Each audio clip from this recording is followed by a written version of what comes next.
Hi, my name is Liz Coyne, and we're going beyond the curtain for my show, Lizzy Sunshine, headed to Gilded Balloon at Fringe this summer. So, what on earth is Lizzy Sunshine?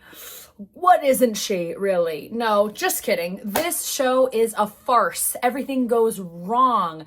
This character is here to do her double act that she's done a million times with her show partner, her brother. But this show, he's late. He's running late and he's not showing up. But no problem, she can cover all of the parts. So she has to scramble to cover all of his roles and her own, and the show kind of goes into madness that way, ending in a big, powerful punch of why he is not there. Crazy.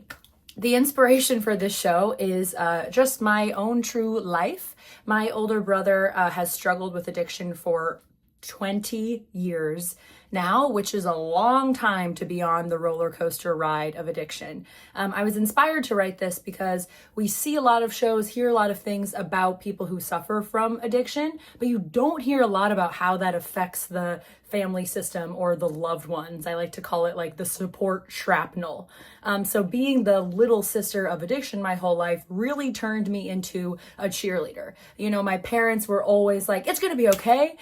Sun's gonna come out tomorrow. We gotta be hopeful. It's a very hopeful position to be in when you love someone with addiction, because it feels like being in a show, like a nightmare. Like you're in this show and they're gonna come, don't worry, they're gonna come. But if they show up, they might not show up how you wanted them to show up. And you're constantly having to kind of save face and hope for the best. So that's what this show is all about. But don't worry, it's not sad, okay? It's very funny and it's only a little bit of a sucker punch in the feelings. But what I hope people take from this is hope, because it is a story of hope. And I think that people who are very positive, people who look on the bright side, people who keep the faith and keep hopeful, are actually the most courageous people. I think that's a very brave thing to do, to not give up faith and, keep hope. So that's a little bit about my show. If I had to just describe it in 3 words, I would say that it is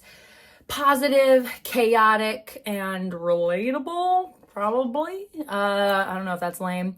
Let's see what else. Oh, I'm so excited for Fringe. I've never been to Scotland in my whole life. I'm going to be like on an episode of Outlander or something crazy. How am I preparing for Fringe? Well, I've been preparing my whole life because I think in order to want to do the Fringe, you have to be insane. Like you have to be a lunatic. You have to be a little bananas, which I am.